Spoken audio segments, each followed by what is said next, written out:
ladies and gentlemen. It's your man Andre Ramone coming to you a little prematurely on his special addendum to episode 3. We're going to call this episode 3.5 of Lo-Fi Beats Radio. And again, this is Andre Ramone. I'm your host. And I just wanted to take this opportunity to put out a special episode that kind of goes along with the last one, which was simply a mix of my lo-fi hip-hop beat tape / instrumental hip-hop album called Moonlighting. Excuse me. And wanted to talk a little bit about it, give you a little insight into what went into it and what my thought process was on the various tracks. And if it's a little noisy, you have to bear with me. I really didn't have time to accomplish this episode, so I had to make some time. I have a commute that is about 70 miles each way, and I get a lot of time in the car, and the sound obviously isn't the best, so I'd probably record all the episodes here, but for sake of quality, I do that at home. But this is just a special episode. It's not really an official episode, so I just decided to record it here in the car. So just bear with me. I'm in Southern California, so if you know anything about Southern California and driving and traffic and all that, you can sympathize. Hopefully I won't be here for too much longer. We have our sights set on Texas, Fort Worth to be exact, so that's the goal over the next year. And I don't even know why I'm saying that, just putting it out in the ether. Just, if you speak about it, it kind of helps it to come to pass. Or so LeVar Ball told me. Anyhow, Moonlighting. I just want to go through each of the tracks and give you a little insight and a little sneak peek into, my mindset and everything. So the first track was called Coast With Me. That was the first track I did for the project. In fact, I didn't have an album necessarily or a beat tape to start. I just wanted to get something out. If you've, throughout this course of the time you've listened to this show, maybe you've checked out my website, andreramone.com, but I have a blog post on there that says, so I'm a lo-fi hip hop producer. And it kind of explains that I've been producing hip hop music since the 90s, and going back early on to when I started, you could listen to the music and say, oh, he's always been producing lo-fi hip hop. But I wouldn't have called it that. It was abstract hip hop or underground hip hop. I was just trying to be J Dilla, really. Starting in the late 90s at least. Early on, I was trying to be Dr. Dre. I switched to try to be J Dilla and DJ Quick and a bunch of other different people. But in particular, I was trying to do, soul hop, soul-based hip hop, sample-based hip hop. And so when I really kind of found out about this movement and really all the different people behind it and the different mixes and DJs and shows and producers, I was really excited, and I was like, I have to be a part of this. So I wanted to put something together that I could from then on kind of label as lo-fi hip hop. And so Coast With Me was that track, and I really put a lot into it. I found a movie that had some great cinematic soundscapes, and I sampled it, and that's where that came from. And in the process of creating that track, it inspired me to want to put a beat tape together, so that's what I did. And I feel like that track sort of stands out. It doesn't really sound like anything else on the project. That vibe kind of stands alone. Because sort of through the course of creating the project, I kind of pinpointed a little bit more of what I want my sound to be now for 2017. And so that track is a bit of an anomaly, but But it's one of my favorites. And somebody online I think it was on YouTube, had said, "Oh, I love this track. It reminds me of my childhood." And that was the kind of like the best compliment I could get, because I want people to feel with the music that I make. It's coming from a place of my heart, and I want it to conjure up feelings and emotions. And I feel like Lofi Hip Hop does that a lot. Damn, bruh, slow down. Anyway, it does that a lot, and it's important for me to really convey emotion in the music that I make. So that's track 1. Track 2 is called Eden, and it actually was the second track that I started to make for the project. I promise the whole album is not chronological in the way that I created it, but the first 2 tracks are. And this one, I heard the sample, and I had it in my mind for a while that I wanted to use it for something. I thought I was going to make a trap beat to it, but I started messing with it, and it just flowed. It just came together. Like, I literally, as soon as I chopped the sample, I put the drums to it, and the way I produced the drums was the way that the drums ended up. Just like initially, I just sat down and made those drums. I sat down and chopped the sample that way. I arranged the track that way, all, within a couple hours of me just messing with it, and it just came together almost like a fully formed track, just instantly. However, the mixing took weeks, because I just couldn't get it right. The levels were weird, and it kept sounding distorted. But I loved the track. I absolutely loved the sample. It was so beautiful to me. And when I think of beauty, it kind of conjures the idea of flowers and roses. And the name came about because my daughter is actually named Eden. And her middle name is Rose. And there is an actual rose called the Eden Rose. And so it just conjured up those thoughts in my mind.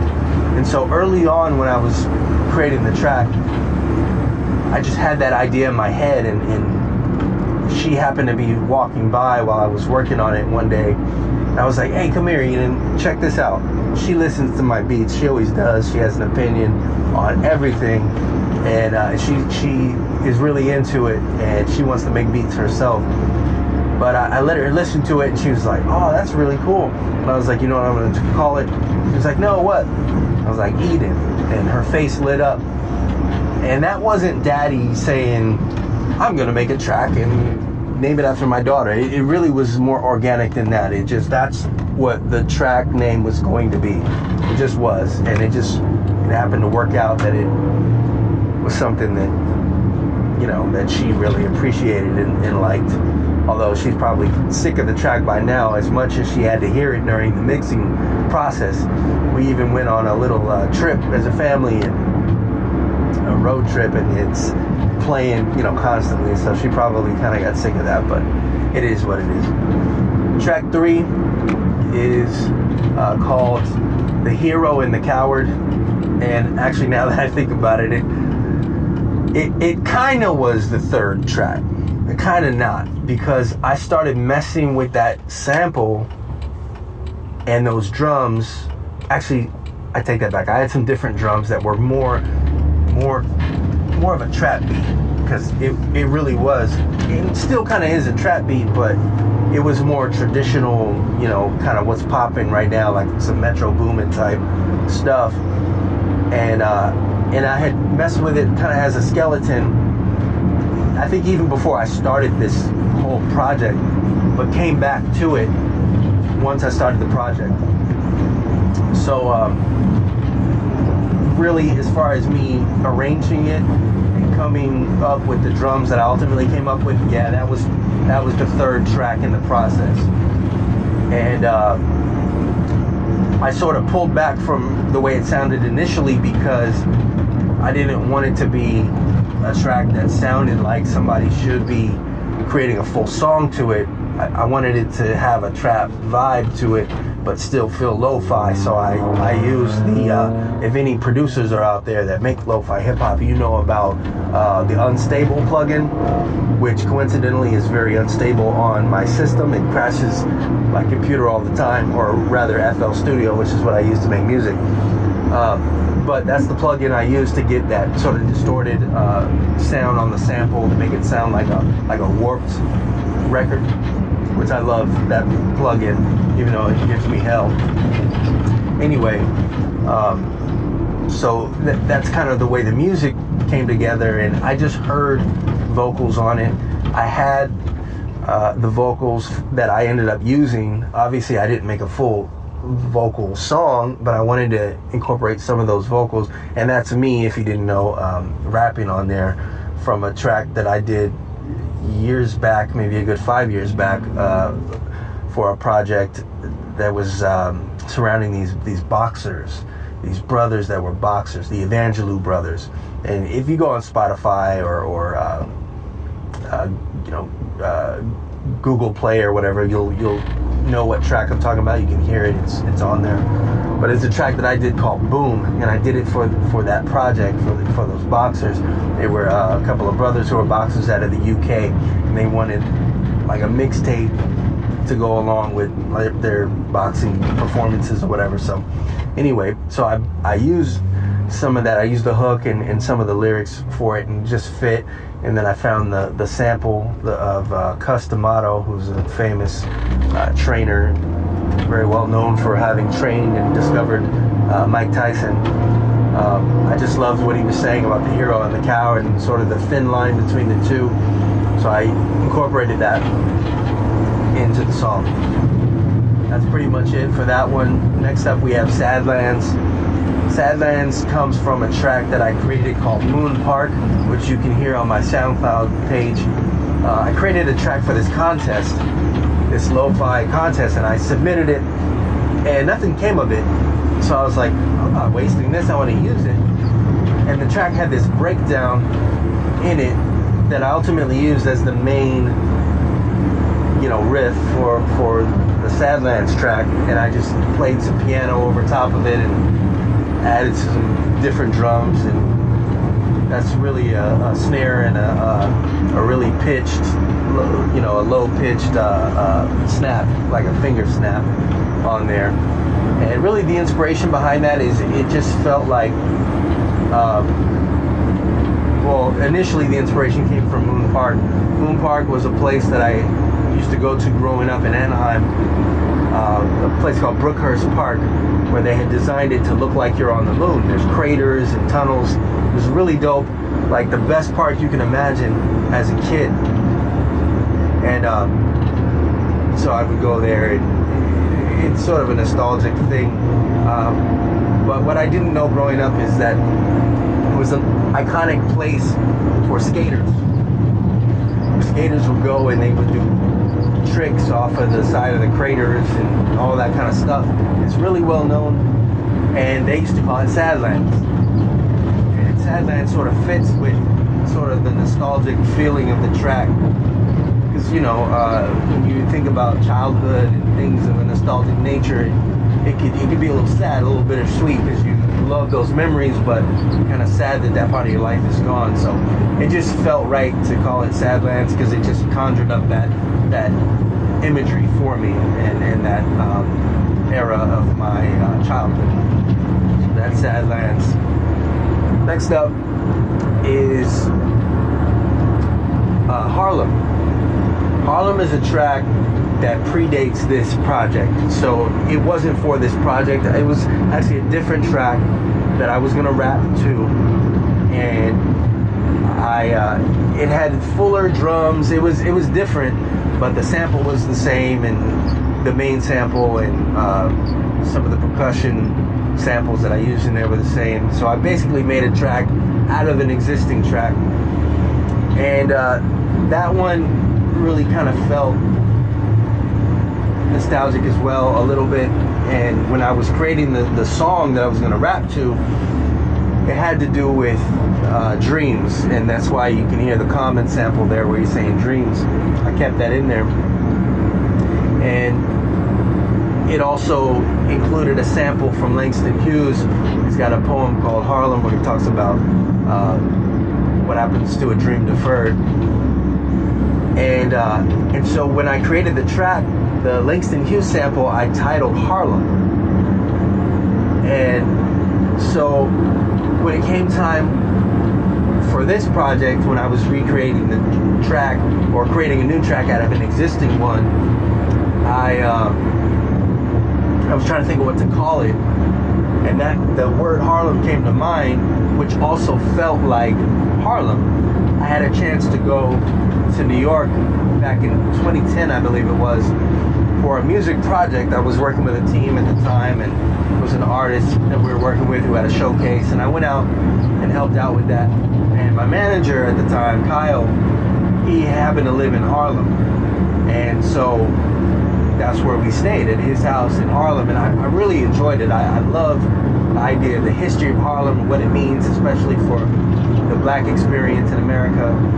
So Harlem has a place in my heart, and even predating that, I did a report on Langston Hughes, who is really synonymous with Harlem, and that was in high school, and I got to know him and what he was about and his work, and I just fell in love with what he contributed and what happened in the Harlem Renaissance. And I say all that to say that I actually named my son Harlem. My son was born a year ago, and that's his name. So again, I didn't set out to say I'm gonna make a track named after my son. It just sort of organically came together that way. And so because of that, I had him make a little cameo at the end. If you could hear, if you wondered why there's a random baby sound, that's my boy making his appearance, his first appearance on Wax. My rapping days started at the age of 10, so he beat me by like more than 9 years really. So that's Harlem. Then we have a track called Turn My Head Around. Turn My Head Around, I'll be frank with you, it felt like it was a filler track at first. And I was just determined to have a project that didn't have any filler. So I went back and I worked on it and and I really felt proud of what I came up with. There's a prominent sample of hi-hats that the sample may have a name, I don't know the name. There's a prominent sample that has been used in hip-hop for years and years, and I wanted to make that. I didn't want to find the sample and use it. I wanted to make or recreate that sound, and I came pretty close on that. And if it conjures a memory when you hear those hats, you know what I'm talking about. That track uses a sample from the same film that Coast With Me uses. It uses the actual audio, the actual dialogue rather. And in the scene that I used, it's a man and his girlfriend, and he's actually going to use drugs in front of her, and she's like, do we have to do this? And he's like, I just want to turn my head around. And she's like, I just want to be like regular people. And it just reminded me of conversations that I have with my wife about music, when it's like 10 minutes until we have to go to be somewhere, and I'm sitting down, I'm at the computer, and I'm getting busy, and she's like, do we have to do this? And I'm like, I just want to turn my head around, because music is my savior in some ways. Not my savior, that would be my Lord and Savior. That's a different story. I don't want to sound blasphemous. That's not what I'm saying. But in a way, music has saved my life because it's a focus for me, and it's a release for me, in the way that someone who maybe has an addiction could find that their addiction might play that part in their life. So music is that for me, and it just reminded me of that. It just reminded me of conversations that I had with my wife. So I used that, and she got a kick out of that when I told her recently. I told her way after I released the project, but so she was surprised to hear it, but she got kind of a kick out of it, and she used it as an opportunity to kind of dig a little deeper. Yeah, you do that. Yeah, we are about to leave, and you do that. You don't give me enough props for that. So shout out to my wife for really putting up with a lot. And if you're a producer out there and you're in a relationship, you know what I'm talking about, definitely. Or if you're in a relationship with someone who is a producer, you know what I'm talking about as well. So definitely proud of this track. There was a similar, somebody used the same sample as me, and I was listening to Steezy. If you listen to Steezy on YouTube, their mixes are freaking dope. And the main like chords that are used in the sample there, I'm sitting there listening, and somebody's got a track and they were using the sample the same way I used it, and I was like, man, that's whack. Like, how did they think to do it just like I did it? So I actually went back and revamped the way the sample kind of works in the track, so it's a little bit different. But maybe somebody out there can hit me up on Twitter if you know what track I'm talking about that uses the same. It's like, I don't know if it's Rhodes or some kind of electric piano that I sampled there, which is from a sample pack somewhere that I got along the way. So it's definitely fair game to use or whatever, no issues there. But I'd be curious to know. I didn't get to write down what that track was, so I don't know what it was. But anyway, same sample. Moving along, because this really wasn't supposed to be this long. And I'm almost home, so let me try to wrap this up real quick. Next up, we have Cruise With Me. So there was Coast With Me, now there's Cruise With Me. This track was more of a polished 808 bass track that I had done, not for this project, just had laying around for probably a year. And it really had a sound based on the main sample that I used. It had a sound that sounded like it just fit the vibe that I wanted to end this project with. The only problem was the track was too polished. It was too much of like you'd hear it on the radio. Maybe not exactly, because it was a little sleepier than, say, you know, XOXO Tour Life or something like that. But it's still an 808 bass track that was really produced and polished. So I muddied it up. Again, I went to my Old Faithful Unstable plugin, and I was able to kind of distort the sample a little bit. And I used there's a bit crusher that I use that's really dope. It allows me to lower the bit rate, and I can't think of what it's called off the top of my head. I wanted to shout it out. This is a free plugin. I'll have to get back to y'all on that. Let me actually just pull over before I pull into my complex. So give me a little time to wrap this up. So that's how that track came about, when I muddied it up and sort of lo-fi'd it up, if that's a verb I can use. It worked. It sounded great, and it fit with the vibe I was going for the last part of this project. So I was really happy with that. And originally it was a longer track that had a breakdown at the end where it just totally, not totally because it was the same sample, but just flipped in a different way, but it substantially changed. So instead of doing that, I know lo-fi hip hop tracks tend to be pretty short. So what I did was I split it in two and had another separate track that I made the title track of the project called Moonlighting. So I'm sure if you've heard the project enough, you could kind of tell that it's very similar. And so Moonlighting, moving right into that one, it was again just that the outro of Cruise With Me that I decided to make its own track. And let me turn that off. That's probably annoying sounding, my signal there. And it's one of my favorite tracks on the project. That one I really kind of distorted a lot. I loved the way the synth bass kind of turned out when I dropped the bit rate on that one and muddied it up a bit. It just worked really well, and it had this I don't know, it kind of sounded like an early 80s vibe a little bit. And I was looking for a horn sample, so I got on Looperman and was just trying to find something that would fit. And there was a sample that was in the perfect key. I didn't even have to do much to it. It just worked. So I threw that on there. If you've analyzed it enough, you know what I'm talking about. And it just worked. And so that's Moonlighting. The whole kind of concept behind the album as a whole is, you know, I have a busy life. I explained I'm a reservist in the military. I have a long commute. I work a civilian job. I'm a husband and a father. There's a lot going on in my life. So if I want to make music, if I want to create podcasts and websites, and I'm finding some time to even learn to code right now. I mean, there's a lot of stuff that I do, but I have to do it when everybody's asleep. I moonlight as a producer and as a entrepreneur and as a podcast host, and so moonlighting is my time to fulfill my dreams, and so that's what I do.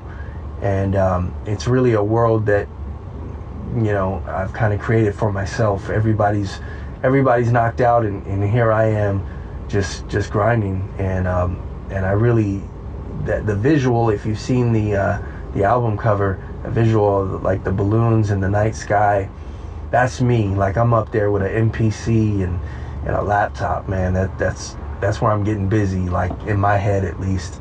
I love literature, and I just like, I've always had a healthy imagination, and so that's sort of where I'm at in my imagination, is in another world, just creating. And hopefully that's not too out there for y'all. But that's it, man. That's me in a nutshell. This project was close to my heart, and it's a long time coming, man. Long time coming. So I hope you enjoyed it. I'd love to hear some feedback. It's available on YouTube, multiple places. I even have a Lo-Fi Beats Radio YouTube account that I created, and I uploaded it there along with each of these episodes, so you can relive these episodes if you want to. The track is available on Bandcamp, andreramone.bandcamp.com. You can go to andreramone.com/listen.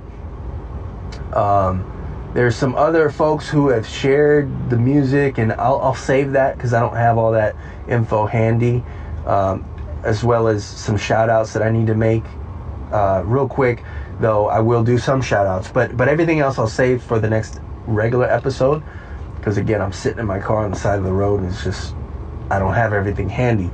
So I'm gonna end this episode here, but I do want to shout out my wife Sarah, who I love very much. She's, as I mentioned, very patient, being married to a producer and somebody who has all kind of crazy harebrained schemes and ideas and things to do, like crazy podcasts and stuff.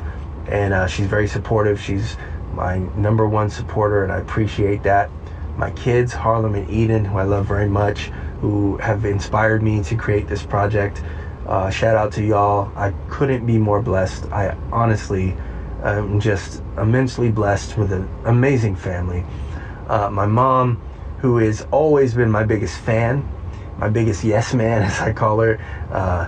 Why aren't you doing that? How come you don't have an album out? Well, I heard you loud and clear, Mom, and it's time to really do all the things that you've always told me I could do, and I'm not gonna let anything stop me anymore. Shout out to my brother Frank, who's always been supportive and always been encouraging. There's projects I released, not really released, but little tapes and stuff I put together like 10-15 years ago. He's still like, you need to put that out, man. That was dope, man. Like that's the kind of support you want in your family and in your life.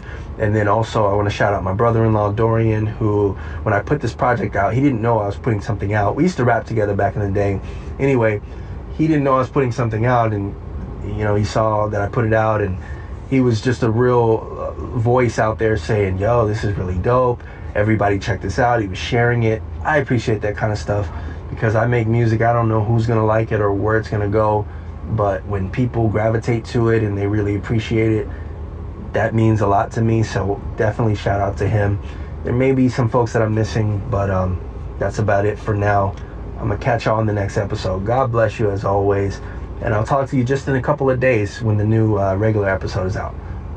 I hope it wasn't too distorted and loud and crazy and horns honking and all that stuff, because it's me driving, so just bear with me on that, or hope that you have bared with me on that. Anyway, I'm gonna stop rambling. God bless you. Talk to you soon.